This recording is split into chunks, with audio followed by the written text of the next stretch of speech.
Before we get into the video, could everyone please subscribe to my Endless Diary Tales channel? Thank you so much. I and Oriana grew up together in an orphanage since childhood. We met, got to know each other, fell in love and loved each other. Shortly after, she gave birth to our child, and her biological parents found her, making her the sole heiress of the Song family. Our son received elite education from a young age and changed his surname to Song. Many years later, when I handed the divorce papers to Oriana, she was somewhat impatient and asked why. I replied calmly, "Because last night the food I cooked got cold." Chapter 1. Are you leaving empty-handed? Don't be impulsive. Our son can't go with you. Oriana's gaze never left her phone screen. Her company was about to go public. I used to be proud of her transformation, but now only a trail of broken pieces remains. I give up custody of Ezekiel. Before marriage, there was only that small apartment. It was my only thing. Mentioning the small apartment we once cramped into, Oriana relaxed her brows and eyes. Are you still angry that Alex brought me back last night? He's just a business friend. Yeah, a friend who knew you were married and still relentlessly pursued you. I didn't say anything, just looked at Oriana. It had been a long time since I had the chance to properly observe her. Oriana was impeccably made up. Her pink diamond earrings on her earlobes were equivalent to our expenses over the past few months. But after a few years, things had changed. Seeing me shake my head, she was somewhat impatient and asked why. I replied calmly, "Because last night the food I cooked got cold."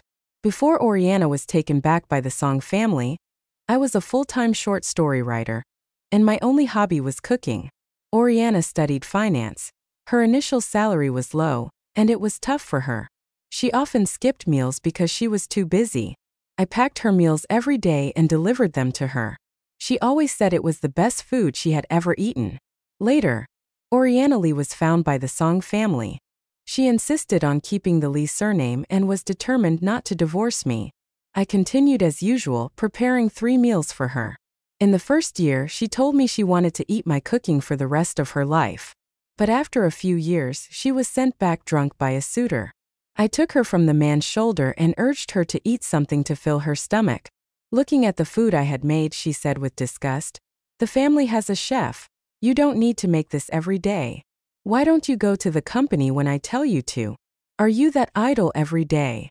I didn't like doing business, so I was unwilling to get involved with the Song family's enterprises. Ezekiel was very clingy to her, and would only come down to eat when he heard her voice. I handed him the food, but he shook his head. I asked why he didn't eat. Oriana thought my tone was too harsh. He likes Western food, doesn't like home-cooked meals. What's the problem? Ezekiel, seeing someone backing him up, pushed hard with his hand.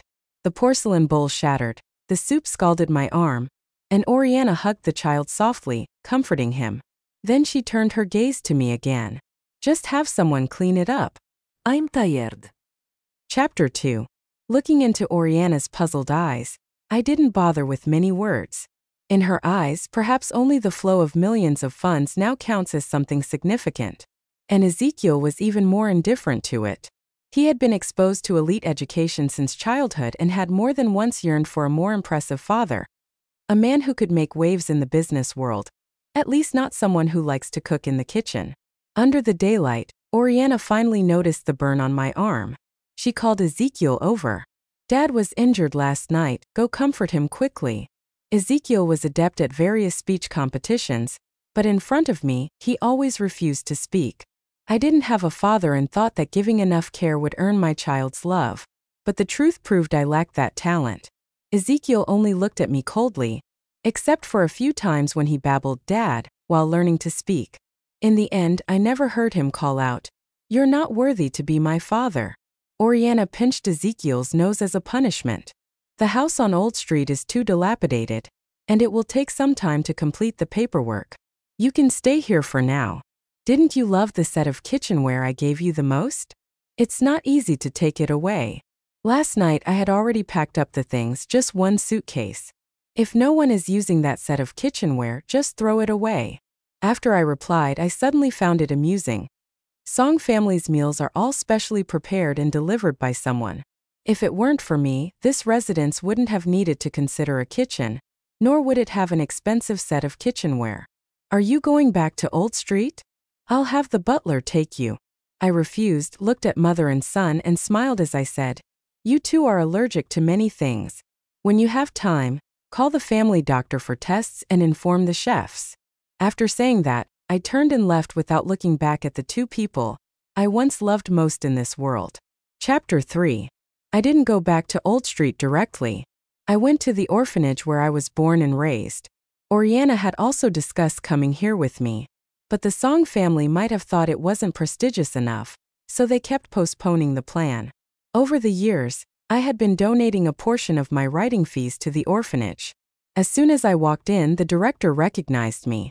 She still didn't know that Oriana and I were divorced and began reminiscing about childhood memories with me. Oriana and I grew up here. She is a year younger than me, and we were both small in stature at the time. The director suddenly pointed to the back kitchen and said that I had been watching the chef, Uncle, since I was young and wanted to cook myself. Oriana didn't like garlic, but the orphanage's policy was not to allow picky eating among the children. However, later on, every time I cooked, I would secretly omit the garlic. The director suddenly felt emotional, and my interest was piqued, so she assigned me the cook's task for today's lunch. I started the fire, added wood, chopped vegetables, and cooked soup. Several children gathered around me, chattering, A brother who can cook is so cool. It smells great. I want to be a chef when I grow up. Give me 10 stars. Amid these compliments, I remembered the first time I met the Song family's parents. Oriana was even more nervous than me. When they heard that my profession was writing and my hobby was cooking, if it weren't for their naturally dignified demeanor and their insistence on having many daughters, they might as well have had "please leave" written on their faces. Song father only said one sentence. Good for nothing. I don't associate with such people.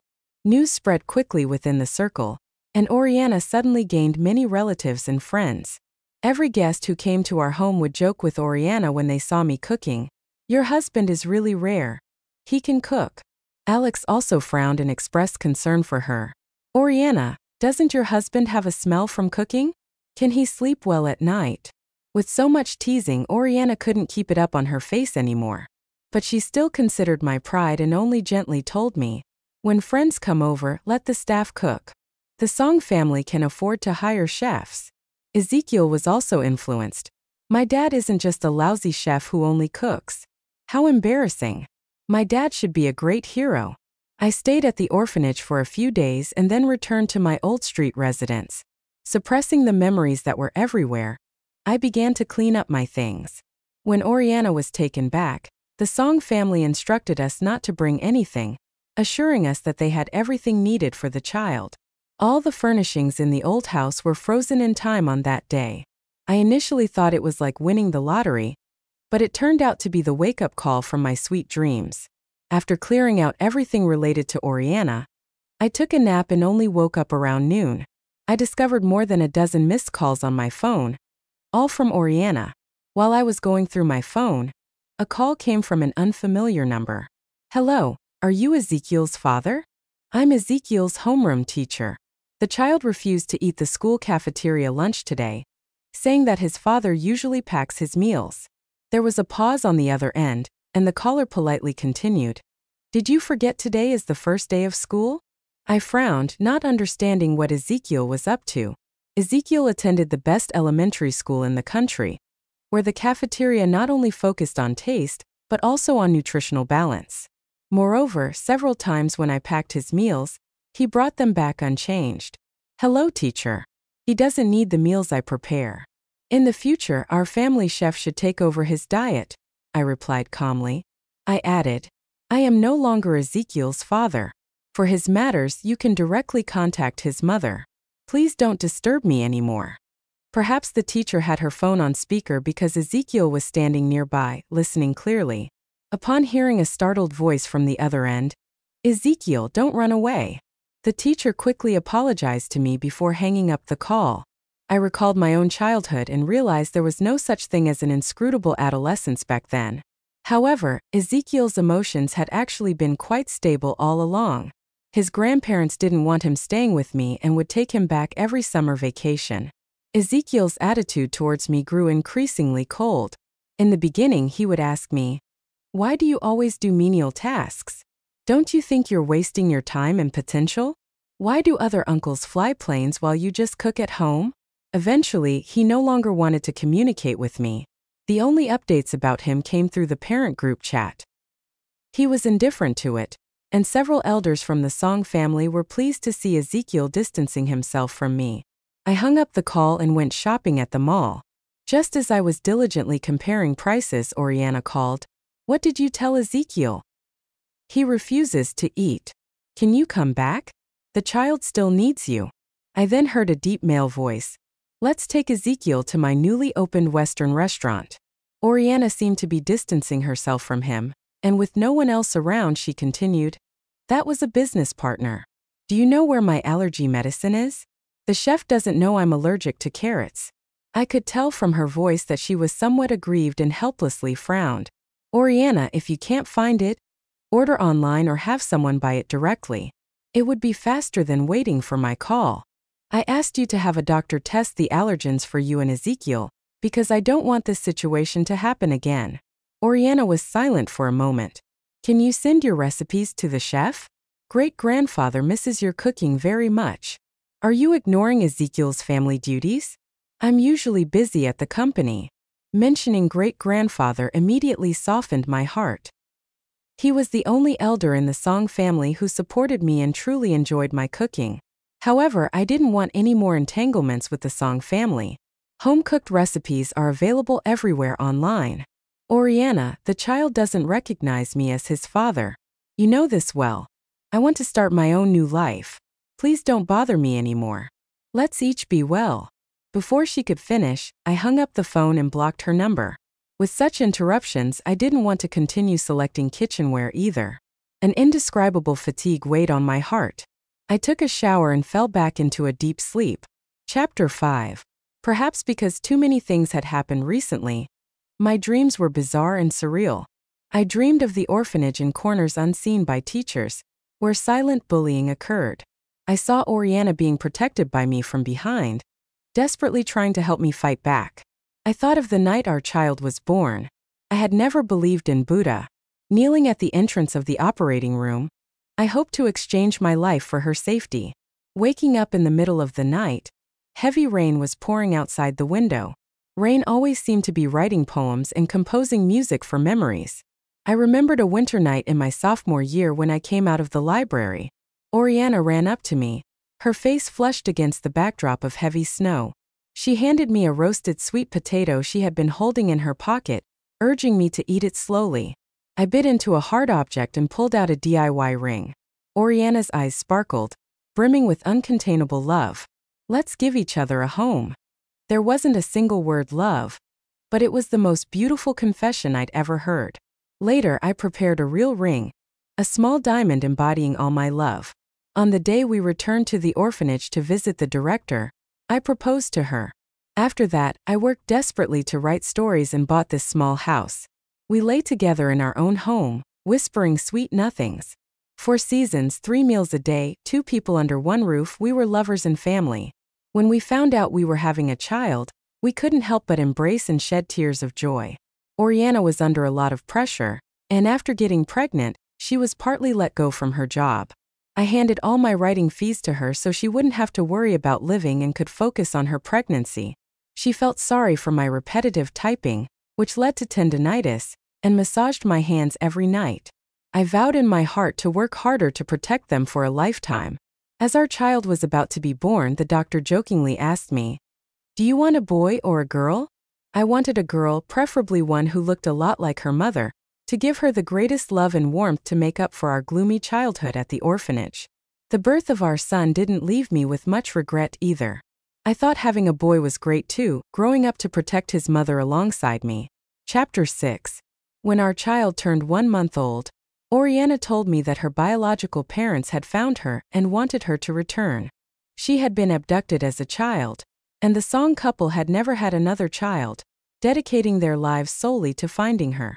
I was genuinely happy for her, knowing that there were more people in the world who loved her. But this love was overwhelming, and gradually Oriana no longer needed me by her side. She had to take over the Song family's business, inevitably attending various banquets and frequently meeting with business elites. She no longer loved the scent of Chingju perfume and switched to more high-end brands. Alex appeared when Ezekiel was 4 years old. Due to financial transactions, the Liu family and the Song family became very close. They needed to attend many events together. I had brought this up with Oriana before because I noticed that the two of us rarely appeared together around our child. She dismissed it, saying, "Ezekiel isn't an ordinary child. He can understand."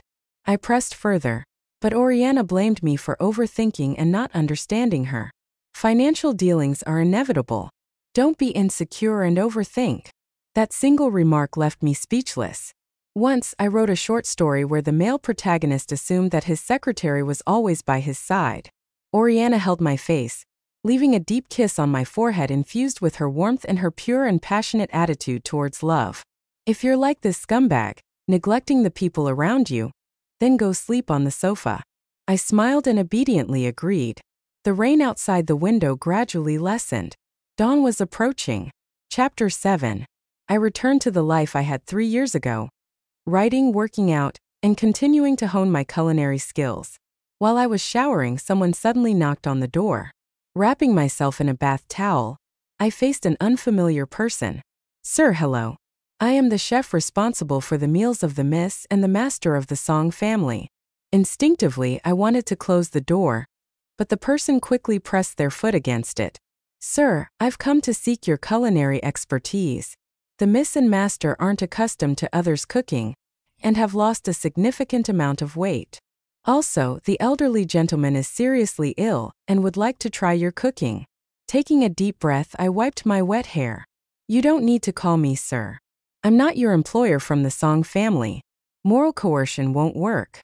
If you keep harassing me, I'll report you to the police." The person sheepishly withdrew their foot and went downstairs. Just as they left, a call came in from an unfamiliar number. "Duncan, your son is throwing a tantrum because he wants to eat your fried rice. Luckily, you put up bumper stickers at home." Ezekiel ran around and bumped into the stairway corner. "How are you getting him to listen during reading lessons? Several tutors can't control him. Also, great-grandfather is sick and misses you a lot." I had once vowed not to give Oriana any reason to feel inferior or submissive. But when her pleading voice came through the phone, all I felt was endless annoyance and disappointment. For these past few years, I had prepared 3 meals a day for her and our child.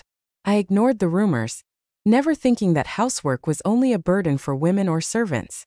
I only knew that love was meticulous care, regardless of gender. I would track Oriana's menstrual cycle, prepare warm soup in advance, and send messages reminding her to have painkillers ready. During Ezekiel's rainy seasons when he had a fever, I would prepare medicinal meals and rush to the school to make arrangements. Meanwhile, Oriana would be too busy with meetings to respond to my messages. Ezekiel would complain to his grandparents that it was embarrassing for him to tell me he was sick. The delicious food I made for great-grandfather would be dismissed by others as my scheming to please the Song family. As enthusiasm faded over time, only exhaustion and indifference remained. "Oriana, we grew up together. You should understand what kind of person I am. We're adults now. We should know what it means to end things. I don't understand why you and Ezekiel have suddenly changed like this. Is it because you can't adapt?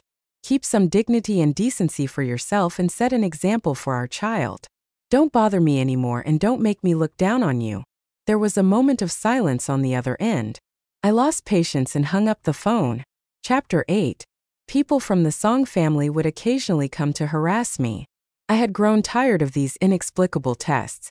It wasn't that they were insignificant, but sometimes I really needed them.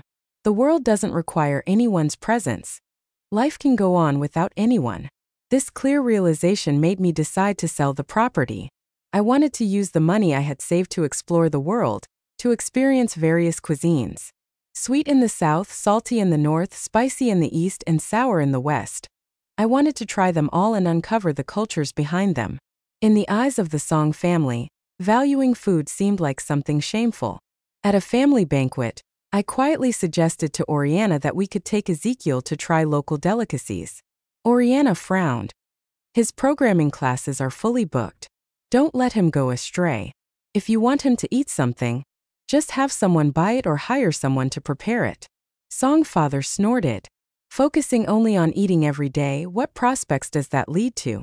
I think the husband you chose is just tacky. Oriana didn't say anything on my behalf, and Ezekiel was unwilling to sit next to me. He ran over to Songfather's side. Our Ezekiel is different from ordinary children in the future. And Oriana never said a word of explanation for me. In the past, being called a treasure girl for marrying me was seen as something glorious, but now, without burdens and not being tied down by family, all that remained was the bittersweet expectation for the future. Chapter 9. The house was sold quickly. I grabbed my bag and left without hesitation. I used to think that cooking was a way to make Oriana and Ezekiel happy, which in turn made me happy. After going through these events, I realized that I simply loved cooking and the anticipation of presenting delicious food. Spices flipping the wok. Every step was a way to heat up life. I also started a food live streaming channel, attracting a large following with my culinary skills and good looks. My first stop was Jiangxi. This city, awakened by the aroma of clay pot soup, had a fast pace but was willing to pause for numerous delicious foods, expressing satisfied sighs. I wandered the city until late at night and entered a humble eatery. The owner was very enthusiastic, wearing a towel around his neck, his forehead sweating despite the cold winter. He asked if I could handle spicy food. I nodded and agreed to eat spicy. The moment the rice noodles touched my mouth, I realized that this level of spiciness was beyond my tolerance. Coughing uncontrollably from the heat, a few locals handed me a bowl of soup. I took the bowl, swallowing the tears from the spiciness. It felt as if my entire soul was soaking in a hot spring, achieving a state of transcendence. Later, as I live-streamed and shared the food, my number of followers kept increasing, leading me all the way to Inner Mongolia. The people here were very interested in my experiences, and I cooked the local snacks I had learned along the way for them to taste. As a result of being so popular, I was invited to participate in the Natum Festival. The vast grasslands set the foundational colors, and colorful flags fluttered in the wind. People from all over the world hummed unfamiliar melodies and danced various dances. Finally, a bonfire was lit, and food became the main attraction. I felt the closest connection between food and the land, learning the herders' dances. In this feast, the lights on the distant mountain ridges adorned the entire night sky. I shed tears unnoticed by anyone. I had once fantasized about coming to an unfamiliar place with Oriana, seeing different landscapes, but now I realized that one person could do that alone. Without the constraints of ideas or the limitations of time, there was only boundless freedom. I lay down on the grassland with the herders, feeling the wind brush through my hair. It was like a lover awkwardly kissing your brows, smoothing away all loneliness. The vast world held great potential. Chapter 10. Several years passed, and my food travels came to an end. I returned to the orphanage. This year was the headmaster's 60th birthday, as well as the anniversary of the orphanage's founding, and there would be a charity fundraising event. Not only did I take on the role of head chef, but I also helped organize the fundraising meeting. The children here really liked me, and they especially loved the meals I cooked. One day, while playing nearby, the children found an injured puppy. The headmaster initially didn't allow pets, but I stepped in and offered to take care of it, suggesting that it could help the children develop a greater sense of empathy and responsibility for life. The headmaster reluctantly shook his head. "All right, spoil them if you must." The children's cheers were so loud they nearly overwhelmed me. That night, when I went to bed, I found my room door stuffed with candies. At first, the children would casually call me brother or uncle, but one day they all started calling me dad. It left me both amused and perplexed. But having come from an orphan background myself, I understood the children's yearning for love. One day, a charitable organization donated tickets for the children to visit an amusement park for free. A few teachers were chaperoning, and I was among them. While I was in front of the line exchanging tickets, a sudden commotion erupted from behind. The children had started fighting. I rushed over and heard shouting, "Dad is my dad. Don't call him that. Who are you? You're the one who shouldn't be calling him dad." I'm Ezekiel. "Stay away from my dad. I'm his real son." "You're a liar. Dad's last name is Lee, not Song. You're just a braggart." It had been years since I last saw Ezekiel. He had grown taller and thinner. I only recognized him after hearing those few words. I separated the children and sternly asked, "Who started this? Speak up." I rarely got angry, but my sternness made the kids lower their heads. Ezekiel, looking guilty, came over and grabbed my shirt. "Dad, I started it." "They were calling you Dad, but you're my dad." I gently pulled his hand off my shirt and squatted down to look him in the eye, saying seriously, "No matter what, hitting others is wrong. Do you understand the difference between right and wrong?" He ignored my words, his eyes turning red as he looked at me. "I don't care. Dad, do you not want me anymore?" I frowned, confused by the situation with the Song family. The child had completely lost his sense of responsibility. I stood up and scanned the area. Oriana was standing not far away. "Duncan, the child really misses you." Her makeup was still perfect, but it couldn't hide the exhaustion in her posture. When Oriana and I first parted ways, I had imagined what it would be like when we met again. I thought I would be overwhelmed with emotions, either in excitement or tears. But at that moment I felt nothing. I only glanced at Ezekiel, who was still staring down the other children, and felt a sense of trouble. I asked the children if anyone was hurt. A girl named Emma timidly raised her hand. "Dad, the little wooden figure you made for me got broken." Ezekiel became even more agitated. "That was Dad's gift to me." No one was injured, so I relaxed and contacted the teacher in charge.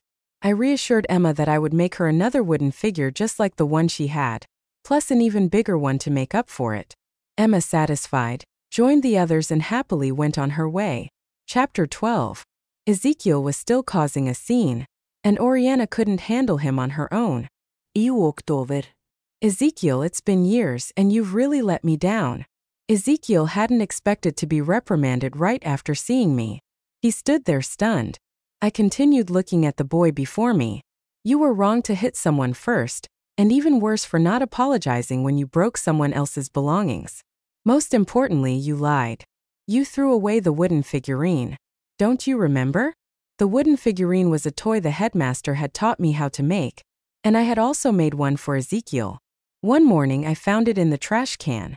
The servants told me that young Master Ezekiel said it was unwanted garbage and ordered it to be thrown out. Yes, I had forgotten it then, but he always had the newest toys, and if he wanted something, there was nothing he couldn't get. A flicker of guilt appeared in Ezekiel's eyes, and he trembled as he said, "Dad, I was wrong. This child. I once had endless hopes for him. I hoped he would grow up strong and healthy, becoming a man to protect his mother.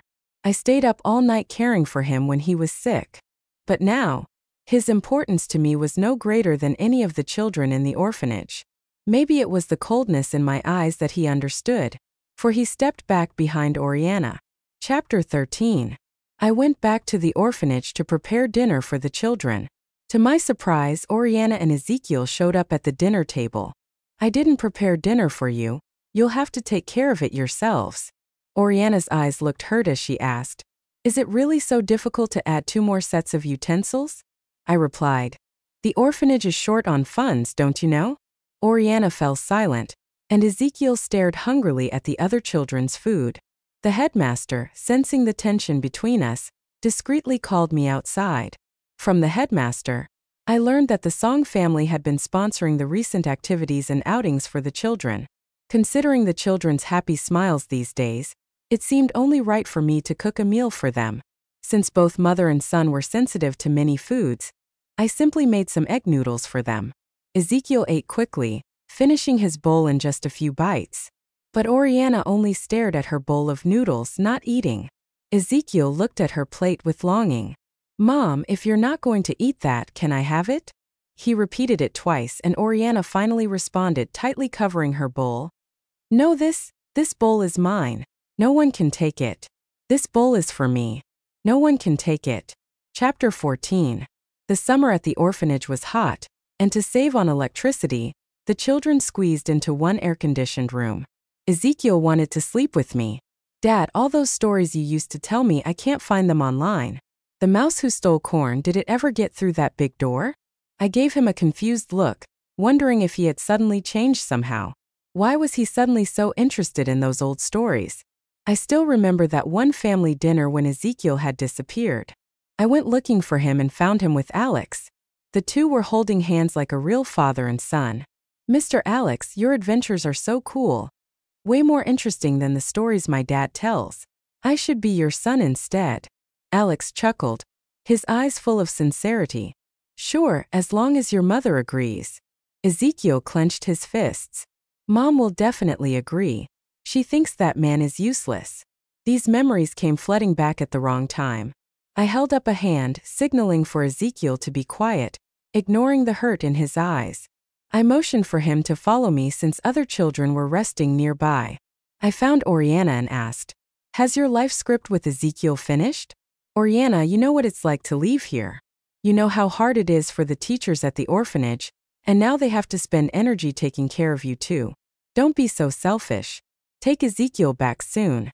It's hard to explain to your parents, and don't come back again." Oriana stared at me for a moment before pulling Ezekiel away. Ezekiel clung to my leg, and Oriana was pulled down as he yanked her away. She fell to the ground. Ezekiel rushed to help her up, crying uncontrollably. "Dad, you really don't want us anymore. You don't love me and Mom anymore." I sighed helpless. "Ezekiel, you were the one who pushed me away first." I turned and walked away, not looking back at the two of them, leaving them to face their own lives while I moved on with mine. Chapter 15. The teachers at the orphanage knew I loved cooking, and they secretly signed me up for the King of Chefs competition. When I found out, I thought it was a bit funny, but I also wanted to participate and see how much my culinary skills had improved over the years. One of my goals for this competition was to bring more attention to our orphanage. The highest level of cooking only needs the simplest tools. I brought along the cooking tools from the orphanage and dived right in. Perhaps because I had spent so many years traveling and experiencing different cuisines, I had developed a better understanding and grasp of food. To my surprise, I made it to the finals. The headmaster and the children from the orphanage were cheering for me passionately from the audience. The final round was a themed challenge, memories, where participants could create freely. As I looked at the cooking tools, many memories flashed through my mind. "Mr. Lee, may I ask why your award-winning dish was a simple-looking fried rice?" This competition had many sponsors and naturally attracted a lot of attention. Facing all the spotlight, I answered, "The children at the orphanage have limited resources, but they love fried rice. I believe many people do too." As I scanned the audience, I noticed Oriana and Ezekiel sitting among the spectators. I answered without glancing at them, "The first time you tasted fried rice, the person who made it for you must have been someone very special, someone you'd remember." After the interview, I was surrounded by the children who were shouting "Hero Dad" at the top of their lungs. I smiled as I walked out of the competition site to their cheers, and a reporter captured the moment. It became tomorrow's trending topic: "My King of Chefs Dad." Ezekiel tried to give me flowers, but he never got the chance to hand them to me. Oriana called out to me several times, but I just waved my medal at her and walked away in a carefree manner. Chapter 16. After all the twists and turns, I ended up visiting the Song family's ancestral home. My great-grandfather was gravely ill and wanted to have a bowl of my homemade dumpling soup. Although I no longer wanted to be involved with the Song family, some things are bigger than personal grudges. Father Song and Mother Song sat across from me awkwardly. "Duncan, great-grandfather asked you for a favor." Great-grandfather had always loved cooking and had defended me on several occasions in public. If his health allowed, he would have made the food himself. I didn't pay much attention to Father Song and Mother Song and went straight to great-grandfather's room. His eyes were already clouded, but when he saw me, he immediately recognized me. "Duncan, why did it take you so long to come see me?" I walked over, took his hand and apologized with a smile. Great-grandfather was silent for a moment before asking, "Is there no chance left between you and Oriana?" I didn't want to hurt the old man's feelings, but I didn't want to deceive him either. "No matter what, you will always be my respected grandfather." He sighed. "To be honest, Oriana already regrets it, and Ezekiel is a good kid, but he was raised wrong." By this point, hearing such comforting words didn't stir much in me anymore. I shifted the topic to grandfather. "Do you want the dumpling soup to be thicker or?" Great-grandfather suddenly grabbed my hand, and a flicker of faint hope appeared in his dim eyes. Do you still love Oriana? If you do, even with my old bones, I'll fight for you to get back what you lost. I looked at this pitiful old man still fighting for a love that could never be recovered. Grandfather. I once loved Oriana deeply, and I held her above my life. Great-grandfather mumbled to himself. Fate is cruel. Our Song family owes you. You're a good kid. The sound of broken glass echoed from outside. The noise came from Oriana trying to bring in a cup of water. She looked pale, a few strands of hair falling over her forehead, and she left in a daze. The old man sighed once more and told me to make the soup a bit thinner, as in his time they didn't have thick soups. Chapter 17. As I was leaving the Song family's house, Alex was standing outside smoking. He'd always looked down on me, and now seeing me again, he didn't bother to hide his disdain. What's so great about you? Does Oriana still miss you? I shrugged. That's your issue, not mine. Seeing my indifference, he became enraged and grabbed my collar. You left. You left her all alone. That night when she was drunk, she was still calling your name. Alex, that's enough. This is between the two of us. Oriana stepped in front of me, and Alex threw his cigarette butt to the ground, storming off. The scene was oddly reminiscent of 20 years ago, but back then I was the one protecting her. Time flows like a river, and life feels like a fleeting dream. Oriana steadied herself and fixed her disheveled hair. Duncan, it's not just Ezekiel. It's me too. We can't live without you. I keep wondering if I hadn't gone back to the Song family, would we have been happier? She grabbed my arm. Duncan, come back. Please. You still love me, don't you? I calmly took a step back. I've already spoken to grandfather. I don't want to say it again. In my memories, Oriana had never been this desperate before. Her lips trembled and tears welled up in her eyes, silently sliding down her cheeks. When we first entered the Song family, Oriana was under a lot of pressure, and I would comfort her by analyzing the pros and cons. After she washed up, she'd always let her wet hair drip on my chest as she lay there quietly listening to my heartbeat. I had believed that love would last forever, but it was only a fleeting moment. Oriana had indeed lost a lot of weight. I pried her hand away from mine, and her wrist was so delicate I feared it would break if I held it too tightly. How can you prove that you don't love me? Duncan, don't lie to me. I didn't think money had corrupted love. It was just that money brought so many options that it made us feel that there was always more to come, so we no longer cherished what we had. All these years I had become like a dish. From steaming hot to cold leftovers, it wasn't time that changed but our hearts. I looked straight into her eyes and asked, why do I need to prove anything to someone who won't be in my future? Chapter 18. Afterward, I returned to the orphanage. I continued my food live streams, spending time with the children. The top fan was always the first to arrive in my live stream. I scrolled through their posts. Their profile was as clean as a new account. On New Year's Eve, I wrapped dumplings. I asked my fans in the live stream to guess what the filling was. I emphasized that the dumplings were for me, as I had quite an unusual taste. There were many comments, but no one guessed correctly. Then the top fan left a comment. Sauerkraut filling. They quickly logged off. That one sentence made me sure it was Oriana. Once the clock struck midnight, I hurried the children to bed. I went outside to look at the snowman they had built and took photos for memories. I noticed car headlights at the entrance, and only then did I realize there were two figures standing in the snow, waiting for I don't know how long. Happy New Year, Dad. I didn't take the gift Ezekiel was holding, nor did I care. He was anxious and opened the box to show me a basket of dumplings. Dad, these were made by Mom and me. We even kneaded the dough ourselves. Oriana carefully spoke. Try them. It's your favorite flavor. And here's a bowl of noodles, the one you taught me how to make. It tastes. I glanced at it and spoke indifferently. This food has already gone cold. I had said that very same line during our divorce, and Oriana naturally understood its meaning. The moonlight in the snow reflected off her face, making her look pale. Oriana wanted to say something, but the past was gone, and what was spilled could no longer be gathered. Ezekiel's face darkened. He refused to leave with Oriana. He was forcefully pulled back by the Song family's bodyguards, but he was still shouting, Mom, you're a liar. You said if we made food for Dad, he would come home. Ezekiel struggled desperately, banging on the car window. Dad, I was wrong. I was wrong, Dad. The car drove off, but his cries were loud enough to wake the children who hadn't fallen asleep yet. They rushed outside, worried, surrounding me. Dad, if you want to go back home, we'll support you. The children of the orphanage were all sensitive, which made it even more heart-wrenching. Looking into their bright eyes under the moonlight, I held them close. Dad isn't going anywhere. This is Dad's home. I'll always stay with you. In the distance, the colorful fireworks streaked across the sky, showering blessings on everything. The family sits together, the lights warm and welcoming, with the 4 seasons and 3 meals of fire. I will no longer feel sorrow for anyone, and my life has no regrets. Chapter 19.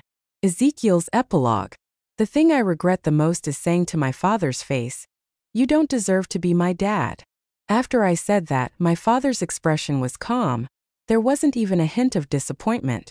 Later on, I repeatedly caused trouble in front of my mother, demanding that she bring Dad back. Although our family had no shortage of capable people, no one could cook the same delicious dishes. And no one cared for me as carefully as he did. I was still young, but I could sense that this loss would bring me unbearable pain. After that new year, I stopped bothering my mother about finding Dad because I knew, like me, she had been permanently shut out by him. I ran to my grandparents, demanding to change back to the Lee surname and to take my father's name. My grandparents thought it was all Dad's doing, and they even wanted to go find him. It was then that I realized that from the very start, with my surname, my life had been shackled by something beyond my control.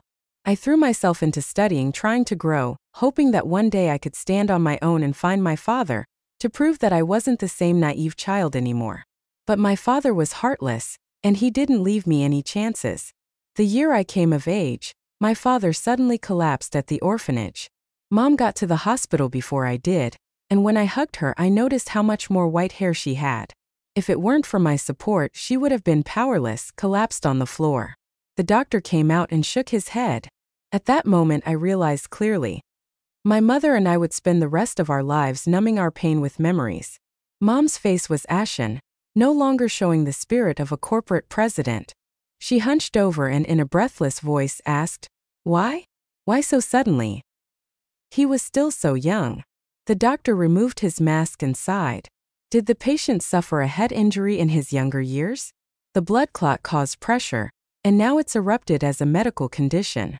Mom suddenly trembled violently, nearly fainting. She was unconscious for 3 days, and her hair had completely turned white. Later, I found out that during a rainy season, my father had gone to the hospital to deliver food to Mom when he had a car accident on the way. His head was badly injured, but to save money for Mom's nutrition and recovery, and not to worry her, he only did a simple bandage on the wound. That injury, years later, became the bullet lodged in the brows of both my mother and me. Mom's mental state deteriorated, and she soon withdrew from managing the company. I asked Mom where Dad's ashes were. She said they were buried in the back mountain of the orphanage with the old director. That was where Dad belonged. After countless rejections from my mother, Alex chose to go abroad to expand his business. I took over the company from Mom, and only then did I have the freedom to learn about my father.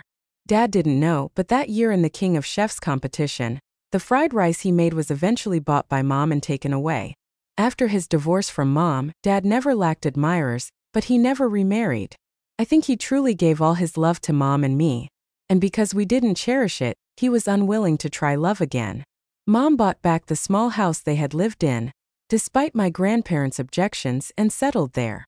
The previous owner of the house handed her a notebook, asking her to keep it safe, hoping that when the first owner returned, they could have it back. When Mom chose to end her life at the age of 45, I found the notebook in her hands.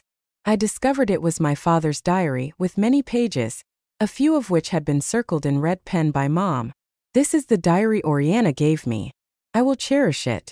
Oriana confessed to me that she would give me a home. From now on, I won't be alone anymore. Oriana is pregnant. I'm going to be a father. I'll work hard to provide a better future for her and the child." The Song family is indeed large, but my love for Oriana is bigger than the universe. Oriana and Ezekiel don't need me anymore. I've decided to leave. The diary stopped there, and beneath it, Mom had written a single line. "Duncan, I'm sorry. I've come to find you. And from that day onward, I had no path to return to. I became a child without a father or a mother.